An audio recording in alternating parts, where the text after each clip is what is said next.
Morning says we are live. We're live. Wow, we're live. We're live, Whatever that Christian. means. Huh? We are live. The very first of these of this live stream experience. Oh yeah, I'm deeply honored to be on a live stream experience with you, Mike. That's a new thing, Well, it's new for both of us, buddy. right? Yeah, and there's nobody on yet, but that's okay. We'll That's okay. just sit and chat for a Yeah, minute. Oh, it just went live on Facebook. How was your weekend? my weekend was great. It was good, relaxing, not too much happening. The way that I kind of like it. Yes, that's good. That's good. We worked an event after the Academy Awards and Oh yeah, got home at 4 a.m. Monday morning. So we spent pretty much all day relaxing and making up for that because it was yeah. a very long day. Nice. How did the event go?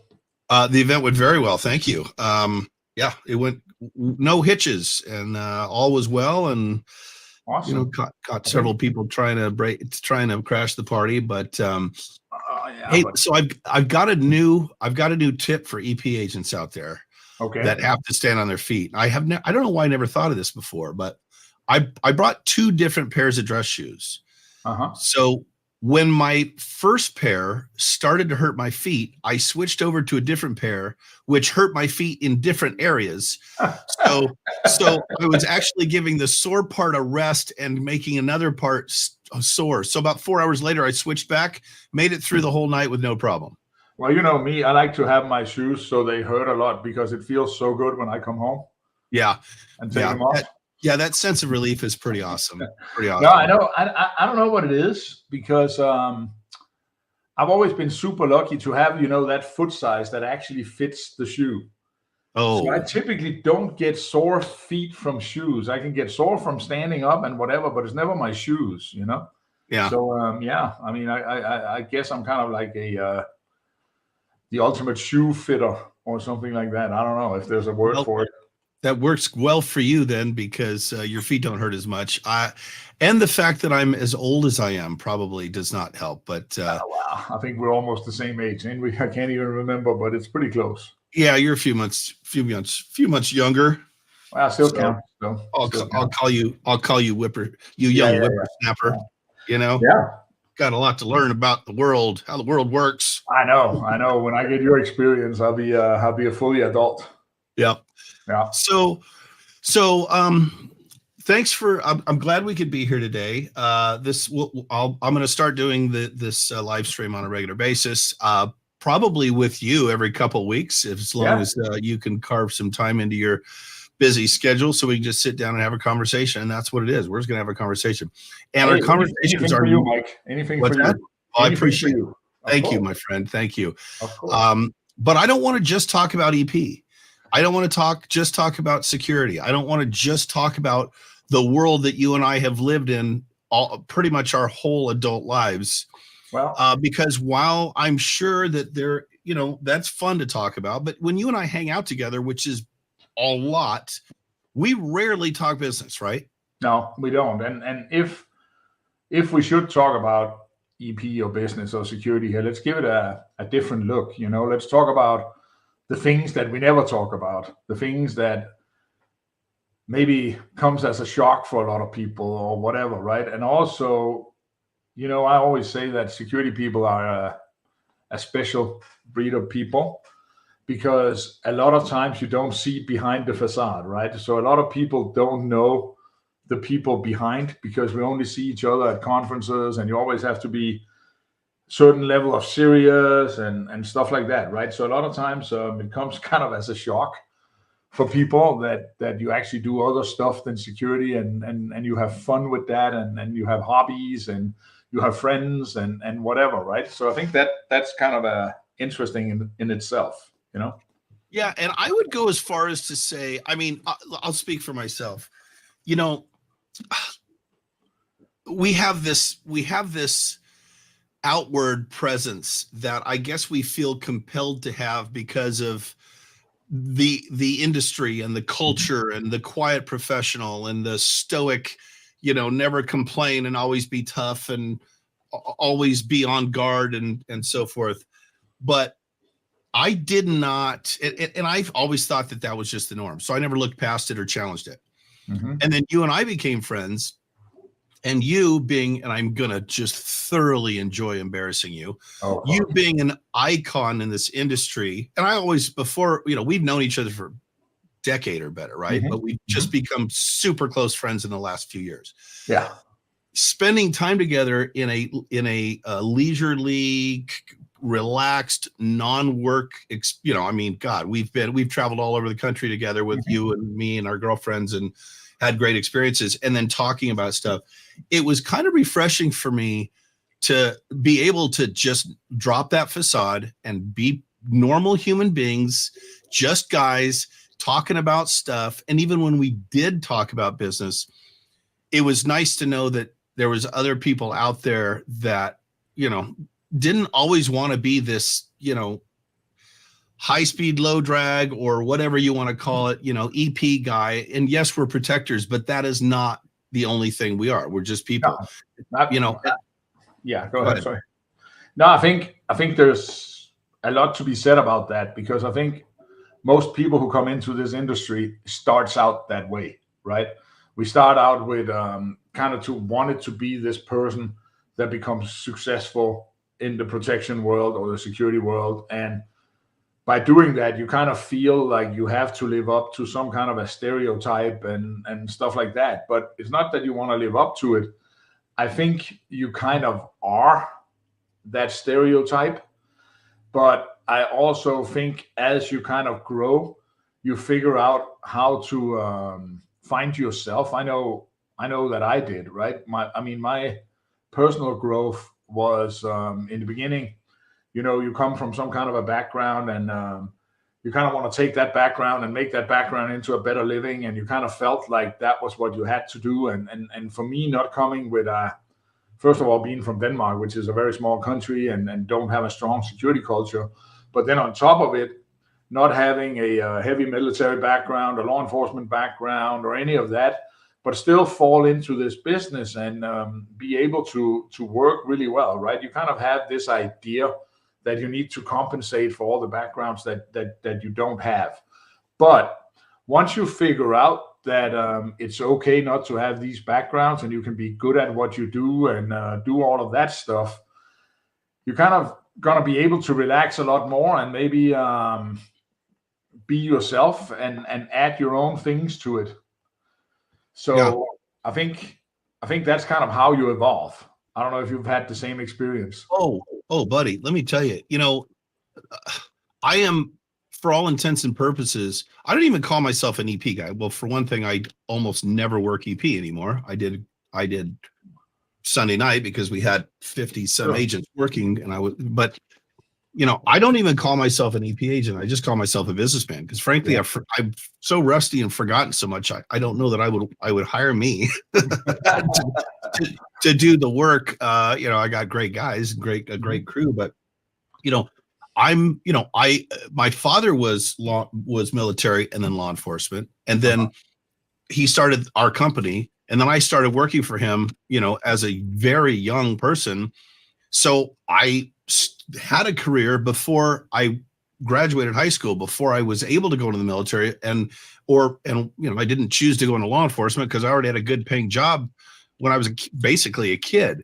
So I come from a non-high speed, low drag world. Like I have been in business doing this stuff for so long. So I completely understand that. And, you can't help but feel a little bit, I don't say that I've ever felt intimidated, but I felt as though I could not relate to so many of the agents that work for me or my friends who did come from a law enforcement or military background. Now, you and I both are businessmen. We did not come from that world. No. We just happened to learn a trade by chance and then become, I'm super fortunate. My dad started our investigations and security protection company before I was born. So I'm really fortunate.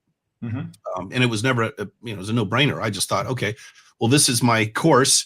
There's already a business for me to work in. I started working for my dad. So that's what I did. but yeah, I can't have the conversations with a lot of guys that work for me and work for you. Although they're my friends, I can't relate to them on a law enforcement or military basis. But if they want to talk business, man, I get excited because that's what I know.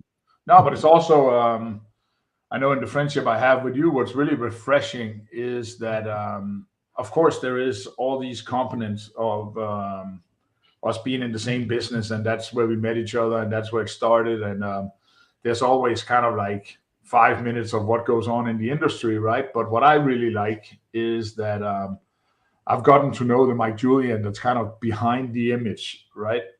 Behind the live stream and the social media, and figure out, I mean, what kind of guy is Mike? I mean, I had no idea. I mean, when we first became friends, you kind of think that, oh, Mike's nice, right? But he's probably this way or whatever. You don't really know until, I don't know, we're on your boat or we're hanging out in my backyard or whatever, and figuring out that like you're one of the funniest guys I've ever known and hang out with, right? It was kind of a shock for me because it's not what you expect, right? When we talk about the super important topics that we unfortunately do for a living, right? And there's not much fun about talking about active shooters, right? But no, there's a lot more fun talking to Mike Julian privately, right? And yeah, that was one of the things that I really enjoy in this whole thing. Well, I appreciate that very much, and I'll tell you. Well, you were very kind too, because can't tell you if I had $1 for every time somebody said, "Yeah, when I met you, I thought you were kind of an asshole," or based on what I knew or heard, I thought you were kind of an asshole. But you're not so bad. You're actually a pretty good guy. If I had $1 for every time I heard that, I'd be driving a Ferrari. Yeah, well, hey, I wish. Yeah, I should probably have put $1 aside for that because maybe I would be driving one too, Who knows, right? But listen, along that, and let me honor that compliment, which I appreciate. I think that I know what everybody else, because I was one of them, thinks of Christian West based on what we know and our experiences. Never would I have dreamed the depth and layers of Christian West. So it has been a journey for me to see what's behind the outward public, facade of the guy that created a multi-million dollar, one of the biggest EP companies in the world. And then, like a true and real businessman, turned around and sold it for a ton of money. And now that things are, now that non-competes are over and you've done your time and done everything you're supposed to do, now you're jumping back into the business. And I don't want to move into that just quite yet. I want to go back to my original point. I'm glad that they can't, but I wish that everybody could know the Christian West I know, because likewise, you literally knock me off my feet with some of the shit you do. It is so funny and so clever, like brilliant comedic brilliance. Wow. And you don't even know you're doing it because you're not trying to be funny. You just happen to be in that place. And when you're on one, oh my God, is it a treat? I also think, when you, I always kind of like talk to my friends about, you have different friends for different things, right? It's kind of naive to think that you can have the same friendships with a lot of different people, right? Because if you want to have fun with your friends, you should probably, to begin with, hang out with somebody who gets your humor, right? And maybe get you as a person and stuff like that, right? And I think our friendship is pretty cool that way because I think we both really care about people and care about the world, and way more than you might come off with on your outgoing and on the facade, right? But I also think at the same time, one of the biggest problems that the world have is that most people like to be so serious in everything we do, right? And a lot of times, if we can smile and talk about problems and issues and whatever, it's a lot easier to find common ground, right? And I wish that in general, especially people in the security industry, could maybe loosen up a little bit. I think that would do us a world of good. Dude, I will tell you. Okay, good. So you opened up that one. I definitely have some thoughts on that. In 2023, now I'd already been doing EP for 20 years probably, but in 2003, I went through EPI, Executive Protection Institute. And we all, opening morning, all 55 of us went, sat in this big room, and Dr. Kobitz, the founder, walked in and he sat down and he said, the first thing you need to do is leave your ego at the door. And I thought, okay, that's interesting. You're talking to a group of guys that want to protect other human beings for a living. Doesn't ego kind of come along with it? And that always stuck with me. And then I got into this where I was running big crews of guys, and let's say I'd have a meeting, a post or pre-deployment meeting, and 50 guys would show up, suited up, ready to go. And before they sat down, they'd be over there in the corner, standing there like this, you know, and they'd be off. And a few guys would know each other here. A few guys, the guys that didn't know each other, know anybody, they just stood, they were wallflowers. And the first thing I would do, I would immediately, you know, see those guys and go, okay, this guy needs to mature as a human being, not an EP agent. He might be a great EP agent, but he needs to mature as a human being. And I'd walk up and say, hey, these are your brothers and sisters you're going to be working with for the next week or two.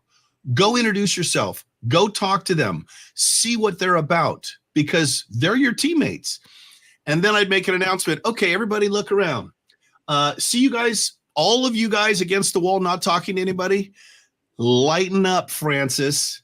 This is a job. Yes, we can be stoic and we can be quiet professionals, but our personalities are as important in our soft skills as anything else.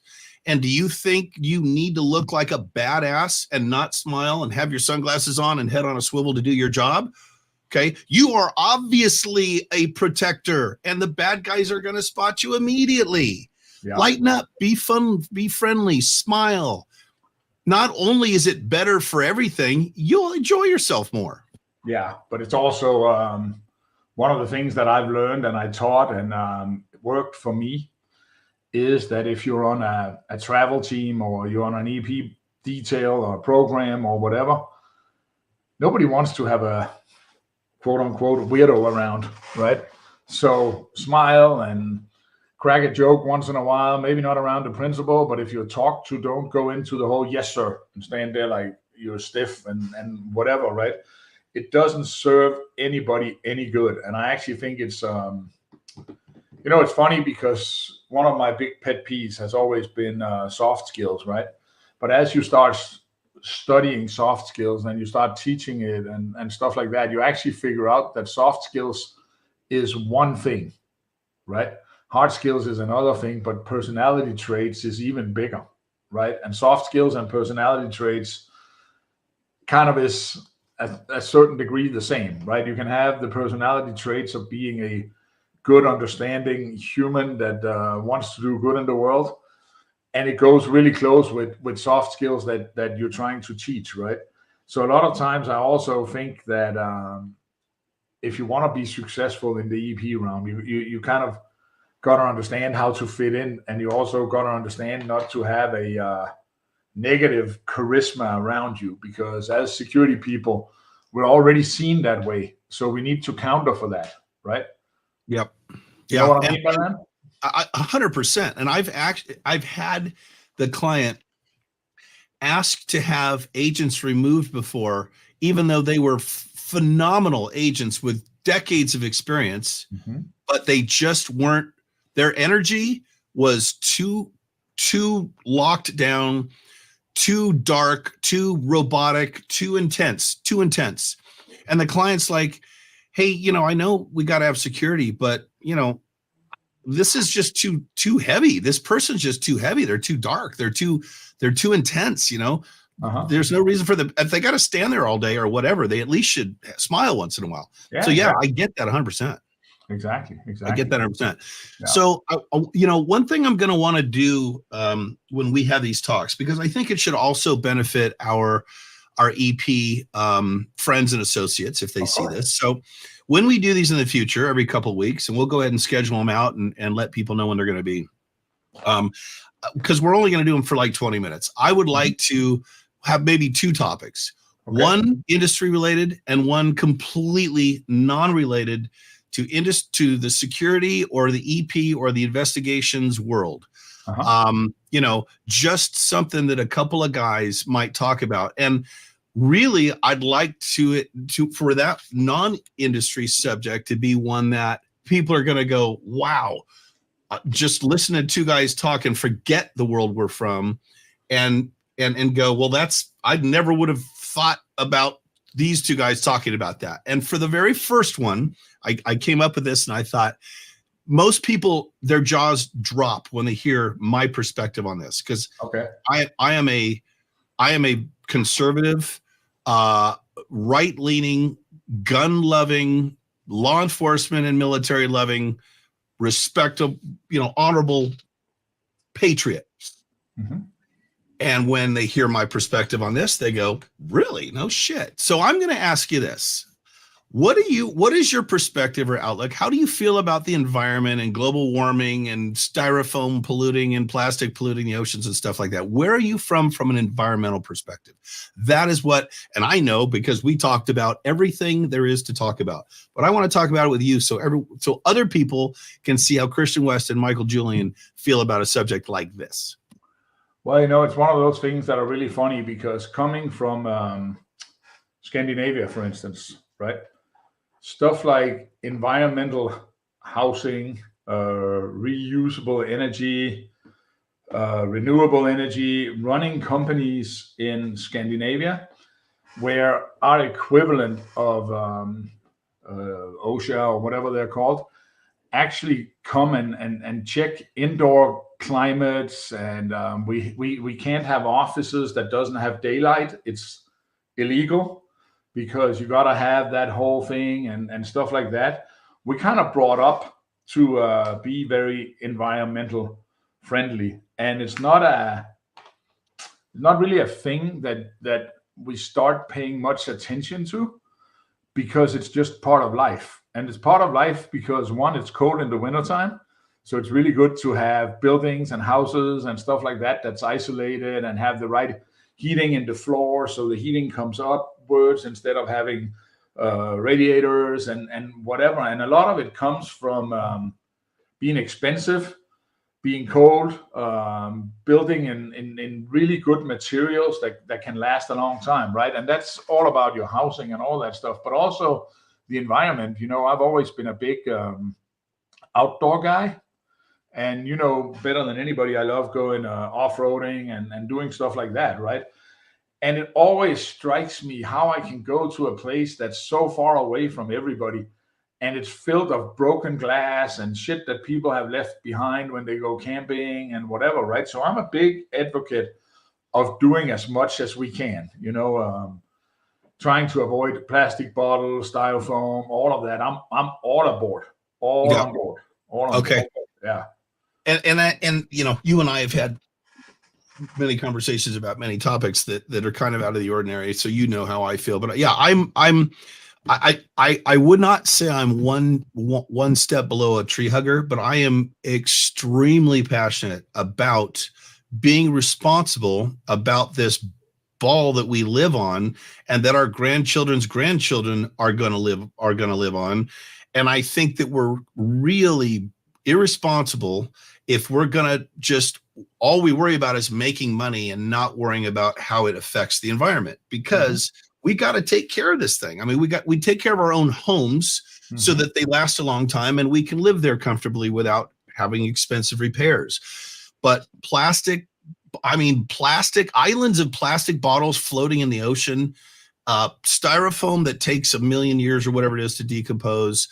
I'm all for not creating, exhaust in vehicles, although I'm not convinced that these electric vehicles are the answer, because those batteries have to come from somewhere and they have to go somewhere when they're no use anymore. But yeah, I mean, people typically, it kind of blows their mind when I express my opinions about the fact that I feel very strongly about the environment and that we need to take care of the environment, because if we don't, who's going to start? And I don't know about global warming. I've heard arguments on both sides, so I don't know if it's true or not. But I will say that we need to be conscious of it, and we need to make sure that we don't do things that are going to rapidly, warm the earth or, pollute it or whatever. So yeah, you and I are funny thing is you and I are, I think, very, very much on the same page when it comes to that sort of. Absolutely. And I think you're absolutely right. I mean, everything we can do to avoid polluting and damaging the earth and damaging the atmosphere and all of that. But I also think sometimes that when you speak about the electric cars and whatever, I mean, I'm not an expert either, right? So I'm not sure what's right or what's wrong. But I also think that sometimes having access to all the information that we do on the internet is both good and bad. Because, a lot of people become WebMDs, they become the master researchers and whatever, and they can all do it to further their own cause, right? And all of a sudden, it's so easy to become the best debater in the world. So I don't know how to feel about electric cars or all of that stuff sometimes. I know that electric cars, in my mind, have some pluses and it has some minuses, but I think it's like everything. The state that we're at now is not the state we're going to be at in 10, 15 years because we're moving so fast, right? I mean, we're moving so incredible fast with technologies and inventions and whatever. So where we are now, it's probably just the beginning of what we're going to see, right? And it's just like when you start your business or you kind of want to do something based on an idea you have, right? You have this idea of you want to make something that's square, but you won't be successful until you have figured out how to sell it in a round version. I think it's kind of the same with electric cars and whatever. I think what we're seeing right now is the start. And who knows, is it going to be hybrid? Is it going to be hydrogen? Is it going to be electric? Is it going to be wind driven? What is it going to be? I don't know. But all I can do is pay attention and do my research and try not to fight it and be a good citizen of the world, Yeah, it'll be interesting to see where things are in 10 years. Absolutely. I think the landscape will be very, very different. Very different. But you're in California, right? So don't you have to have electric cars in like 5 years or 8 years or something like that? Yeah, something like that. I hopefully won't be living here when that happens. But I don't know. We'll see. Look, if it turns out electric cars are the way to go, I'll jump on board and wholeheartedly. Yeah. The jury's still out for me because I haven't seen what the repercussions are of all the mining and all the disposal of the batteries and so forth. But anyway, well, listen, we got to wrap it up. We're 25 minutes and we want to keep it to around 20. So we went a little long, but this was the first one. I appreciate you, man. You're seriously like my bro, and everybody in the executive protection industry calls every other agent brother. I never say that unless it's to actually one of my homies like you, Caleb, God, who else? Any of the guys that we hang out with, Jared, whatever, Joe. But you are definitely my brother, and I appreciate your time. I'm looking forward to doing this every couple of weeks. I don't know if anybody's going to watch. That's okay. You and I will be here and we'll have fun and we'll get to hang out when we're not actually hanging out on the weekends. Yeah, exactly. I mean, this is just our weekly call anyway to say hi, right? So might as well. Since we do it every 2 or 3 days anyway, may as well just record them, right? Right. Sometimes when we talk on the phone, I kind of feel like a little teenager or something. So it's kind of fun, but it's all good, man. I'm looking forward to it, and I think it's a great initiative. And hey, let's do it. All right, my man. All right, thanks for your time, everybody. We will. We're gonna be with James Hamilton, Vice President of Gavin DeBecker and Associates, on Thursday. I think 10 or 11 o'clock Pacific. I'm not sure. That'll be a good one, and then we'll be back with Christian the following week. So appreciate everybody joining us, and we'll see you soon. Perfect. Take care, Mike. See you. See you, buddy.